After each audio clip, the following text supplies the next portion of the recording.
오늘 본문의 말씀에 보면 율법은 옳은 사람을 위하여 세운 것이 아니요 오직 불법한 자와 그리고 복종하지 아니하는 자와 이렇게 시작합니다. 복종하지 아니하는 자, 다시 말하면 불순종하는 자, 오늘 이 단어를 가지고 함께 말씀을 나누려고 그래요. 성경을 보면 하나님께 우리가 봤을 때 불순종했어요. 그런데도 그 사람을 통해 하나님의 구속사가 흘러갔습니다. 하나님께 순종했어요. 그런데 한 번 실수했는데도 불구하고 하나님이 약속한 곳에 그를 데리고 가지 않습니다. 헷갈려요. 저는 성경을 읽으면서 많이 헷갈렸어요.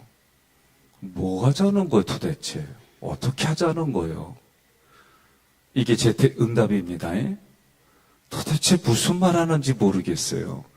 아니 이럴 땐 이러고 저럴 땐 저러고 아니, 나보고 어쩌라는겨? 그럼 공감이 안 돼요? 공감되지요? 죄송해요. 공감되는 사람은 다 가나안 땅에 못 갑니다. 제가 저 나름대로도 옳고 그름에 대한 가치가 있어요. 네?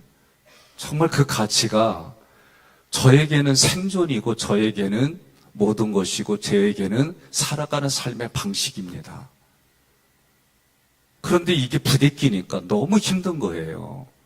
그리고 말씀을 읽을 때마다 부대끼면은 의구심이 생기는 거예요. 제 안에서는. 그런데 오늘도 불순종하는 자, 근데 사무엘상 15장 10절부터 22절에 나오면 누구하고 누가 나오냐면 사무엘하고 사울이 나옵니다.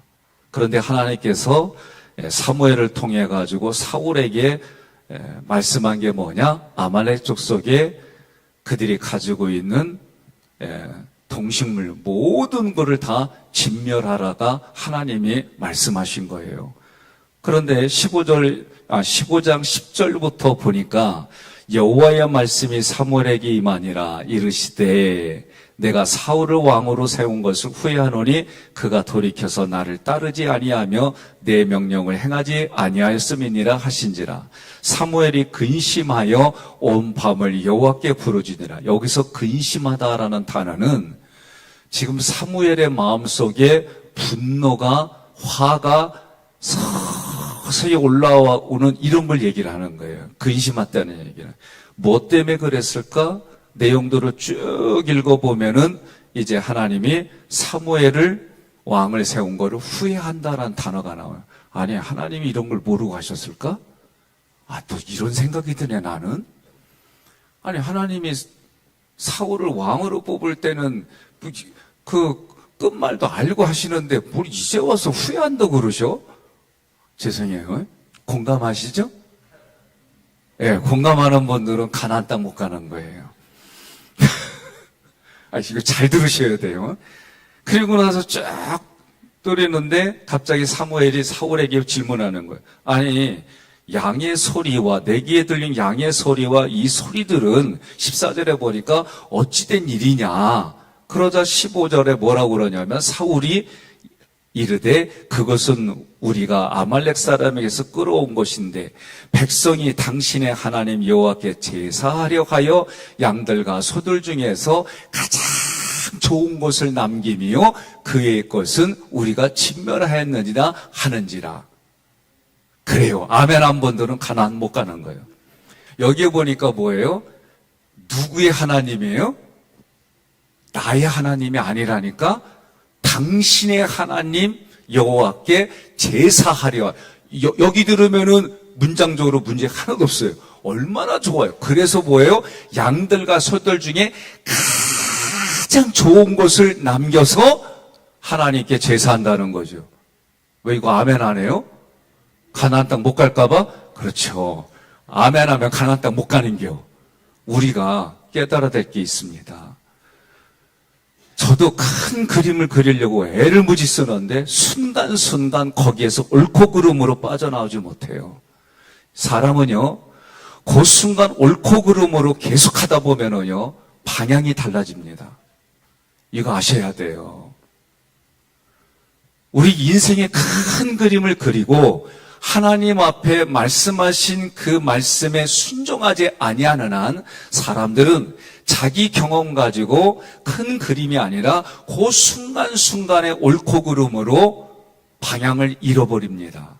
지금 말씀을 제가 그 얘기를 하려고 하는 거예요. 지금 하나님의 큰 그림은 뭐예요? 가나안 땅으로 이들을 이끌어 간 정도가 아니라 가나안 땅에서 너희들이 살아가는 삶에 하나님이 순종하면, 순종이라는 단어를 찾아보니까요 대략 120 몇 번이 나와요. 그런데 그 순종의 핵심이 뭐냐면, 순종하면 애굽에 내렸던 모든 질병도 너희에게 주지 않겠다. 순종하면 하나님이 너희들에게 네가 밟은 땅을 다 주겠다. 이게 하나님의 약속이에요. 여러분 믿어야 됩니다. 이거는. 그래서 하나님이 그렇게 말씀하셨는데 뭐예요? 전제 조건이 순종하면. 그런데 지금 사울은 하나님의 명령을 순종을 잘했다가 끝이 달라졌어요. 불순종했어요. 결론은 뭐예요? 불순종한 거예요. 우리가 알아야 됩니다. 성경 말씀을 제가 과거를 얘기해요. 어제까지도 과거고 오늘 새벽 5시까지도 과거예요. 여러분과 제가 과거 아무리 잘했어도 지금 잘못하면 하나님 앞에 지금 잘못을 회개하지 아니하면 그 일은 성경은 그냥 단호하게 얘기를 해요. 그런데 우리는 어떻게 그 순간순간마다 아니 모세가 40년 동안 하나님께 헌신해도 이렇게 헌신하는 종이 어딨냐고. 사울이 처음부터 그랬간? 이렇게 했는데 아니 그리고 하나님 앞에 그래도 하나님 앞에 최고의 것을 제사 지내려고 이렇게 준비했는데 해도 너무하지. 이게 저의 생각이에요. 해도 너무하지. 그러면 우리끼리는 다 인정이 되고 공감이 되고 그리요. 이런 말이 들어요. 그런데 하나님은 카운터 안 해요. 하나님께는 그거 아무 의미 없어요. 이게 깨달아지기까지 제가 어제 좀 뻥쳐서 임진왜란 이후에 100년이 걸렸다고 내가 뻥을 쳤어요. 이거 하나 깨닫는데 여러분 이게 깨달아질까?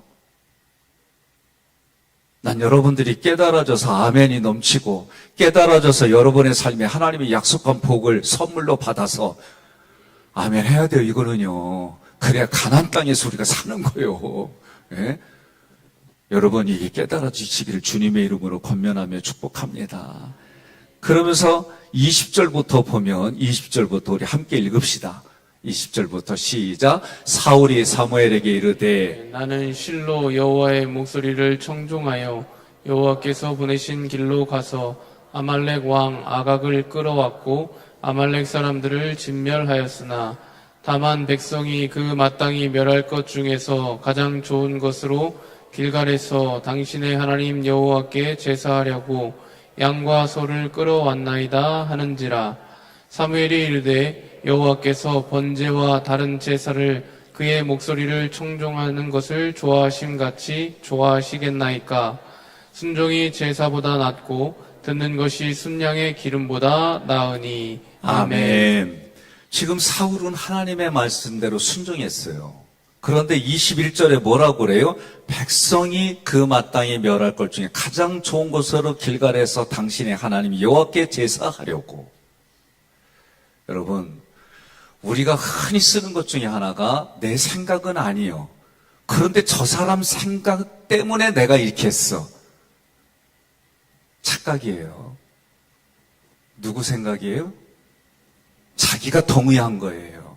그러면 자기 생각이에요. 지금 사울은 우리들이 일어날 수 있는 걸 다 보여주고 있어요. 하나님의 말씀에 순종하지 않았다는 거예요. 아니에요. 자기는 순종했다고 지금 외치는 거예요. 하나님이 하라는 대로 했다는 거예요. 그런데 내 생각이 아니라 이스라엘 백성들의 생각을 가져와서 양과 소를 끌어와서 어떻게 당신의 하나님 여호와께 가장 좋은 곳으로 제사하려고. 자기 자신도 속였고 남도 속이는 말을 했어요. 자기가 동의한 거예요. 여러분, 동물들도 물 있는 데까지 끌고 가요. 그런데 먹고 안 먹고는 그 소의 책임이에요. 주인이 아무리 먹여라도 입 안 열면 못 먹여요. 그런데 강제로 입을 열어서 거기에 입속에다가 호수를 집어넣어서 먹이니까 먹는 거예요. 그래갖고 물 잔뜩 먹여가지고 어떻게 해요? 물소를 팔아요. 돈 더 받으려고. 그 행위와 똑같습니다. 착각하면 안 됩니다. 우리는 종종 다른 사람들이 이래서 나도 거기에, 성경은 그렇게 말 안 해요. 오늘 그렇게 했는데 하나님은 어떻게 사울을 찾습니다. 그러면서 하는 얘기가 22절에 뭐라고 그래요? 사무엘이 말해요. 여호와께서 번제와 다른 제사를 그의 목소리를 청종하는 것을 좋아하신 같이 좋아하시겠나이까? 같이 있습니다. 순종이 제사보다 낫고 듣는 것이 순양의 기름보다 나으니라. 아멘. 제가 심리학 공부를 하면서 그리스도인의 인지오류라고 하는 그 시간들이 저는 잊어버릴 수가 없어요. 지금까지 내가 가졌던 신념과 내가 가지고 있던 살아오는 가치인데 이게 인지오류였어. 그때 저에게는 되게 충격이었어요. 그리고 지금 하나님 앞에 기도하면서 떨쳐내는 게 사랑과의 의리라고 하는 거를 내 생각에서 많이 떨쳐내요. 이거 쉽지 않아요, 저에게도. 그런데도 여전히 내가 하나님 앞에 순종하지 못한 게 자꾸 보여요. 여러분, 오늘 말씀은 불순종이 먼저가 아니라 순종이 먼저인 줄 믿습니다. 그러면 이 불순종하다는 이 단어는 아니포타크토스예요. 지금 다 하나님 앞에 범죄하는 단어에 뭐가 붙었냐면 부정접도사 A가 붙은 거예요. 부정접도사 이 A가 하나님의 말씀 앞에 하나가 더 붙어서 어떻게 해요? 전혀 방향을 잃어버리게 하고 내가 살아가는 삶의 현장에 균형을 잃어버리게 해요. 그럼 이 A를 쩔어버리려면 어떡하느냐? 불순종에서 불짝 빼버리면 어떻게 해요? 순종이죠. 자살을 거꾸로 해봐요. 살자가 되지요. 그러니까 성경에 보면 그 하나가 붙음으로 인해 가지고 방향을 바꾸고 자기 생각과 감정이 들어가서 망가지는 게 한두 가지가 아니에요. 그리고 사울처럼 이야기하는 게 뭐예요? 자기는 하나님께 순종했는데 이스라엘 백성 때문에 그게 다 뭐예요? 핑계. 내가 동의했기 때문에 내 입으로 나오는 거고 내가 동의했기 때문에 거기에는 이거 인정하지 않으면 여전히 나는 방향을 잃어버리고 하나님이 주시겠다는 거 다 잃고 사는 거예요. 저는 순종이란 단어가 신구약 찾아봐요. 120번에서 130번 사이에 나와요. 그런데 핵심은 뭐냐? 순종하면 하나님이 너를 향한 그 모든 거 하나님이 가지고 있는 모든 거 부어주시겠다는 거예요. 그러니 여러분 요새 다시 코로나가 유행입니다. 예? 그러면 또 혹시 여러분들 중에 코로나 걸리면 내가 뭐 범죄했나? 그렇게 접근하는 것도 저는 나쁜 생각이라고 안 해요. 그러나 너무 죄책감으로 가져가지 마세요. 시편에 보면 하나님이 의도가 있어서 그의 의지와 상관없이 병을 주는 경우가 있어요. 내가 너무 과로해서 생기는 게 있어요. 오염된 지게에 가서 생기는 게 있어요. 주님이 영광 받으시려고 하는 거라고 정확히 나와요. 그러니까 모든 걸 죄책감으로 가져가서 너무 자기 자신을 디프레스해서 일어나지 못할지 그렇게 가져가지 말라는 거예요. 내가 만약에 하나님 앞에 범죄한 게 기억나거든. 오늘 우리가 회개해야 됩니다. 회개하면 하나님은 치료해 주십니다. 또 하나님의 영광을 위해 받은 거예요. 그래서 여러분들이 늘 출애굽의 큰 구조도를 기억하는 거예요. 항상 앞이 뭐예요? 하나님이 우리의 상황의 아픔의 고통과 눈물을 어떻게 해야 될지 보고 듣고 아시는 하나님이 여러분 기도하게 해주셔서 그 기도를 통해 하나님이 다시 우리를 회복시켜 주시고 재창조해서 그 일들을 감당할 수 있는 상황으로 하나님이 돌려놓으시는 의도가 있는 거예요. 이 마음을 꼭 기억하시고 순간순간마다 옳고 그름으로 인해서 내가 하나님과의 관계가 멀어지고 사람과의 관계가 멀어지는 그런 어리석은 일들을 하지 않기를 주님의 이름으로 권면합니다. 오늘 말씀 통해 하나님은 우리에게 주시는 말씀이에요. 히브리어에서도 불순종하다 이거는 반역한다라는 마음이 있는 거예요. 이 반역한다라고 하는 이 아니포타크토스라고 하는 건 알을 빼보면은 어떤 의미냐면 순종한다는 얘기는 하나님이 내 인생의 모든 것을 하나님의 의도대로 배열하셨습니다. 이렇게 고백하는 거예요. 그러면 제가 일부러 이렇게 얘기를 할 때마다 여러분들은 하나님이 하셨습니다. 하나님이 하셨습니다. 하나님은 이것만 대답해요. 아셨죠? 예. 내 앞에 복을 준비하셨습니다. 내 앞에 눈물 흘릴 일들을 만드셨습니다. 싸우게 하셨습니다. 내 자신을 내려놓게 하셨습니다. 너무나도 이건 견디기 힘든 고난입니다. 나 어떡하라고요? 왜 줄어들어? 나 참, 하나님이 하셨습니다 해야 되는, 한쪽에, 오늘 내가 얘기했잖아요. 퍼포먼스 보여드렸잖아요. 계속 나는 의구심이 생기고, 이게 뭐냐고. 하나님과의 관계가 끊어진 상태에서 나오는 얘기들이에요. 그럴 때마다 우리는 의도적으로 어떻게 해요? 하나님이 하셨습니다. 하나님이 배려하셨습니다. 하나님이 여기까지 이끌어 주셨습니다. 이렇게 고백하지 않는 이상 순종하는 자세와 태도가, 애티튜드가 나올 수가 없다는 거예요. 다시 할게요. 답답해. 그래도 얘기를 해야죠. 하나님이 하셨습니다.